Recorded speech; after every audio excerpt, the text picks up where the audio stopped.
तुम्हें पता है एप्पल ने एक बार अपने यूजर से बहुत बड़ा झूठ बोला था। उन्होंने एक प्रोडक्ट का प्रॉमिस करा था जो कि वो प्रोडक्ट कभी मार्केट में लेकर के आ ही नहीं पाए और उस प्रॉमिस को करे लगभग 4 साल हो चुके हैं। इसके बारे में कुछ अता पता ही नहीं है। ऐसे ही एक बार एप्पल ने 30,000 रुपए का प्रोडक्ट 10 लाख रुपए में बेचने की कोशिश करी थी। जब लोगों को पता चला तो उस प्रोडक्ट को बनाना ही बंद कर दिया और उल्टी सीधी बातें बोल करके भाग गया। तो इस वीडियो में मैं कुछ ऐसे ही एप्पल के बहुत बड़े टेक फेलियर्स के बारे में बात करने वाला हूँ, जिन प्रोडक्ट से एप्पल को उम्मीद तो बहुत थी लेकिन वो मार्केट में चले नहीं या फिर किसी कारण से फेल हो गए। सबसे पहले चलते हैं 1993 में। इस टाइम पे एप्पल बेसिकली अपने कंप्यूटर बनाने के लिए जाना जाता था और 90s के टाइम पे एक बहुत बड़ा चेंज आया जिस टाइम पे मार्केट में सबसे ज्यादा टीवी ट्रेंड कर रहे थे। तो एप्पल वालों ने सोचा चलो इस वाली मार्केट में घुसते हैं और ऐसे ही जन्म हुआ मैकिंटोश टीवी का, जो कि टीवी और कंप्यूटर दोनों था। या तो उसे एक टाइम पे टीवी की तरह यूज कर लो या फिर उसे एक टाइम पे कंप्यूटर की तरह यूज कर लो। ये आइडिया तो बहुत ज्यादा कमाल का था लेकिन 3 कारणों की वजह से ये मार्केट में बिल्कुल भी नहीं चला। सबसे पहला कारण था कि भाई बहुत ज्यादा महंगा था। उस टाइम पे इसकी कीमत $2100 थी और ये अपने बाकी के कॉम्पिटिटर से 10x महंगा था। और दूसरा रीजन इसका ये था कि अगर जो कोई बंदा इतने पैसे फूक भी रहा है तो इसकी परफॉर्मेंस तो अच्छी एक्सपेक्ट करेगा। तो इसकी परफॉर्मेंस बहुत ही ज्यादा घटिया थी, मतलब एकदम लो एंड स्पेक्स वाला पीसी खरीद लिया तुम लोगों ने। और लास्ट और सबसे बड़ा रीजन था साइकोलॉजी। जो बंदा कंप्यूटर लेने जाता था वो बंदा सोचता था कि ये टीवी है और जो बंदा टीवी लेने जाता था वो सोचता था कि ये कंप्यूटर है। और इसी वजह से ये प्रोडक्ट बहुत बुरी तरीके से फेल हो गया। पर ये वाली बात तो फिर भी ठीक ठाक थी, लेकिन 2000 में एप्पल ने जो हरकत करी ना वो भाई कसम से एप्पल से एक्सपेक्ट नहीं थी यार। 2001 के टाइम पे एप्पल का एक प्रोडक्ट था iMac G3। ये प्रोडक्ट एप्पल का एक हिट प्रोडक्ट था और बहुत ही ज्यादा मार्केट में चल रहा था। ये उनका खुद का कंप्यूटर था जो कि बहुत ही तगड़ा कंप्यूटर था। तो उन्होंने सोचा कि चलो इसके साथ कुछ ना कुछ हरकतबाजी करते हैं, अच्छा चल रहा है, इसके साथ मजे लेते हैं। और उन्होंने इसी प्रोडक्ट का एक ऐसा वर्जन निकाला जिसे सबने मार्केट में गाली के अलावा कुछ और नहीं दिया। भाई एक बार तुम लोग खुद ध्यान से देखो, तुम लग रहा है ये एप्पल का प्रोडक्ट है। उन्होंने पता नहीं किस अंगूठे छाप डिजाइनर को बुलाया और उन्होंने इस तरह का फ्लोवर डिजाइन एडिशन बनाया जिसका नाम उन्होंने रखा iMac G3 flower power Dalmatian. I don't know इन्होंने ये क्यों बनाया। ये एक नॉर्मल सा कंप्यूटर था लेकिन उसके ऊपर फूल पत्ती वाला डिजाइन था जो कि देखने में बहुत ज्यादा किड्स बच्चों वाला चीज लग रहा था। और इसका फेल होने का कारण भी सबसे ज्यादा यही था, इसका डिजाइन। क्योंकि उस टाइम पे कंप्यूटर जो है प्रोफेशनल लोग यूज करा करते थे और उनको भाई ये डिजाइन बिल्कुल भी पसंद नहीं आया। जैसे ये प्रोडक्ट मार्केट में आया, जो iMac G3 की खुद की वैल्यू थी वो भी बहुत ही ज्यादा गंदी तरीके से खराब हो गई और इसलिए एप्पल का ये वाला प्रोडक्ट बहुत ही बुरा साबित हुआ। और इन सब के बाद 2011 में एप्पल ने एक नाजायज प्रोडक्ट निकाला। मैं नाजायज क्यों कह रहा हूँ, इस प्रोडक्ट को लॉन्च करने के बाद एप्पल भूल गया कि भाई मैंने कुछ ऐसा प्रोडक्ट लॉन्च भी करा है। तो देखो 2011 में एप्पल ने थंडरबोल्ट डिस्प्ले नाम के एक प्रोडक्ट लॉन्च करा। ये सिर्फ डिस्प्ले नहीं, मैकबुक यूजर्स के लिए all in one docking solution था। और उस टाइम के हिसाब से इसमें काफी सारे कूल फीचर्स भी थे, जैसे 27 इंच की डिस्प्ले, 2K रिजोल्यूशन और थंडरबोल्ट पोर्ट। एक ही पोर्ट से चार्जिंग, डाटा ट्रांसफर सब कुछ कर सकते हो। और बहुत ही ज्यादा प्रीमियम एल्यूमिनियम बॉडी के साथ ये आता था। लेकिन इतना सब कुछ होने के बाद भी सिर्फ 3 कारणों की वजह से ये बहुत ही बुरी तरीके से पिटा। सबसे पहले तो भाई ये बहुत ही ज्यादा एक्सपेंसिव था क्योंकि इसके अंदर जो फीचर्स मिल रहे थे 10-20 हजार रुपए वाले मॉनिटर्स के अंदर मिल रहे थे। पर चलो फिर भी ये सब भी चलता है, एप्पल का प्रोडक्ट है, महंगा है, चलेगा। लेकिन सेकंड जो सबसे बड़ी गलती वो थी सिर्फ ये एप्पल यूजर्स के लिए ही थी, यानी कि विंडोज वालों को तो ये कहते थे बक।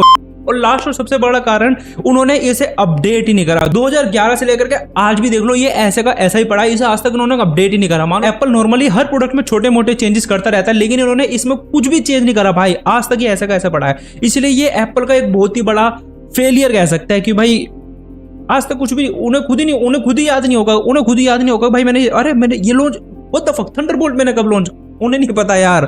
लेकिन कहानी यहाँ पर ही खत्म नहीं हो जाती। 2014 जो कि iPhone 6 का जमाना था, जिस टाइम पे iPhone 6 लॉन्च हुआ, अब ये बहुत बड़ा फेलियर साबित हुआ। अब तुम लोग कहोगे भाई एप्पल का iPhone 6 तो भाई सुपर हिट था भाई, सब लोग खरीदा था भाई, मिलियंस ऑफ डॉलर्स की सेल हुई थी। एक्चुअल में ये एक बहुत बड़ा फेलियर था एप्पल के लिए। iPhone 6 के टाइम पे एप्पल अपने फोन के डिजाइन में एक बहुत बड़ा चेंज लेकर के आया। एक नई और बड़ी डिस्प्ले और थोड़ा सा स्लिम सेट लेकर के आया था। और ये जो स्लिम सेट था यही इसका एक बहुत बड़ा टेक फेलियर रीजन था, क्योंकि ये जो मोबाइल था एल्यूमिनियम से बना था और इसकी बॉडी जो है काफी ज्यादा पतली थी।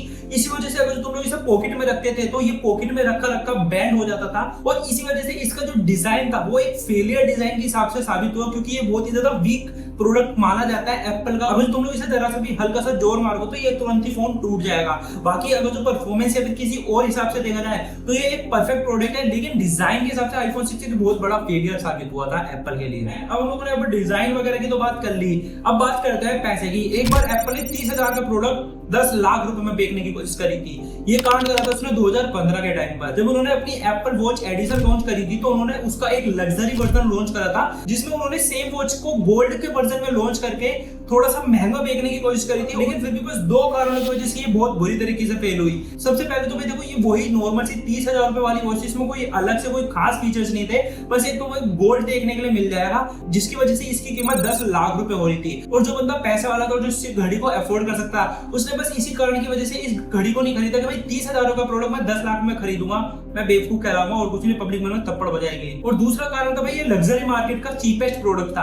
अगर जो तुम लोग कोई लग्जरी प्रोडक्ट खरीदने जा रहे हो तो भाई तुम लग्जरी अच्छा खासा पैसा फूकोगे ना, क्योंकि लग्जरी मार्केट में ऑलरेडी रोलेक्स, ओमेगा जैसी वॉच मौजूद है, जो कि एक्चुअल में लग्जरी वॉच बनाती है, जिसकी कीमत आराम से 25-30 लाख रुपए। मुझे तो पता नहीं भाई, मैंने तो कभी तो शोरूम पे चढ़ा नहीं, मुझे नहीं पता भाई, बट फिर भी इसी वजह से ना ये प्रोडक्ट थोड़ा सा पिट गया, क्योंकि ना तो ये लग्जरी प्रोडक्ट रहा, ना ये टेक प्रोडक्ट रहा, पता नहीं क्या बना दिया। अच्छा खासा 30,000 रुपए में बिक्री थी, बेच लेते हैं, नहीं हमें तो 10 लाख रुपए कमाने हैं, सोना डाल के सुनार बनना है। खैर बढ़ते हैं एक झूठे प्रोडक्ट की ओर। एप्पल ने एक बार एक बहुत बड़ा झूठ बोला था। एप्पल ने 2017 के टाइम पे एक ऐसे प्रोडक्ट की प्रॉमिस करी थी भाई, जिसे देख करके सब ये क्या प्रोडक्ट है भाई, ऐसा पागल हो गए। मतलब एप्पल एक एयर पावर मैट करके प्रोडक्ट लाने वाला है, इसमें तुम लोग एप्पल के मैट के ऊपर कुछ भी रखो वो तुम्हारा चार्ज हो जाएगा, चाहे वो एप्पल के एयरपॉड हो, फोन हो, या फिर कुछ भी रखो वो वायरलेसली चार्ज हो जाएगा। और ये चीज काफी ज्यादा सुनने में फ्यूचरिस्टिक और काफी ज्यादा यूजफुल लग रही थी। भाई एक मैट होएगा सिंपल से, उसके ऊपर फोन रखो चार्ज हो जाएगा, वाह मजे आ गए। बट बस मजे आ करके ही रह गए, क्योंकि ये एक झूठा प्रोडक्ट था। मतलब उन्होंने एप्पल ने प्रॉमिस तो बहुत करा और 2019 तक इसकी मार्केटिंग भी करी कि भाई हम एक प्रोडक्ट ला रहे हैं, ये भाई मजे आने वाले। तुम कुछ नहीं हुआ भाई, 2019 के बाद भूल गए सब, उन्होंने ये प्रोडक्ट लॉन्च नहीं करा और आज तक इस प्रोडक्ट का कुछ अता पता नहीं है। देखो भाई इसका ना दो कारणों की वजह से ये मार्केट में नहीं आ पाया। सबसे पहली बात तो इंजीनियर्स ने जो कहा कि भाई ये प्रोडक्शन जो है इसका बहुत ही ज्यादा महंगा बैठ रहा है और इसका जो है बनाना बहुत ही ज्यादा हार्ड है। और दूसरा रीजन यही था कि भाई ये ओवर हीटिंग इशू क्रिएट कर रहा है। कोई भी प्रोडक्ट तुम लोग चार्ज करो तो बहुत ही ज्यादा गर्म कर दे रहा है, चाहे वो एप्पल के एयरपोर्ट्स हो, एप्पल का आईफोन हो। तो इसी वजह से ना उन्होंने चुपचाप मुंह बंद करके इसके बारे में कुछ नहीं कहा। इसके बाद 2018 में एप्पल हम लोगों से मजाक करता है होमपोड मिनी के साथ। अब मजाक करता है या वो झूठ बोलता है कुछ नहीं पता, बट करता तो है कुछ ना कुछ। उन्होंने 2018 में होमपोड मिनी नाम का एक प्रोडक्ट लॉन्च करा था, जिसमें उन्होंने कहा था कि ये एक स्मार्ट स्पीकर है, जस्ट लाइक गूगल होम और अमेजोन एलेक्सा की जैसा। बट इसका फेलियर होने का सिंपल एक ही रीजन था, वो था झूठ। उन्होंने कहा था कि ये एक स्मार्ट स्पीकर है, बट ये कुछ भी स्मार्ट स्पीकर नहीं था। इसमें एप्पल का सिरी था, जो कि आज भी स्मार्ट नहीं है। अगर उससे 2 सवाल पूछ लो तो उसकी ऐसी तैसी हो जाती है, तो स्पीकर में क्या उसका आंसर आएगा। उससे कोई क्वेश्चन पूछो तो भाई ये बौखला जाता था, कुछ भी नहीं भाई, यूं सर पकड़ लेता, ये क्या पूछ लिया। तो इसमें भाई सिंपल रीजन यही था कि ये स्मार्ट स्पीकर नहीं, सिंपल एक स्पीकर था। उस टाइम पे ये 30-40 हजार रुपए का लॉन्च हो रहा था, और वहीं गूगल होम और एलेक्सा जो कि इससे ज्यादा स्मार्ट और हैंडसम थे, वो सिर्फ 10,000 रुपए में मिल रहे थे। और अपना लास्ट और सबसे लेटेस्ट प्रोडक्ट जो एप्पल की तरफ से फेल हुआ वो थे एप्पल के चश्मे। 2014 में एप्पल ने अपना एप्पल विजन लॉन्च करा। उन्होंने सोचा कि वीआर की दुनिया में एंटर करते हैं, सिर्फ 2 कारणों की वजह से ये भी फेल हो गया। पहले तो भाई इसका कोई जरूरत नहीं थी, 2024 चल रहा है, 25 चल रहा है, अभी भी इस चीज की कोई जरूरत नहीं है। कोई भी इस प्रोडक्ट को डेली लाइफ में यूज करने का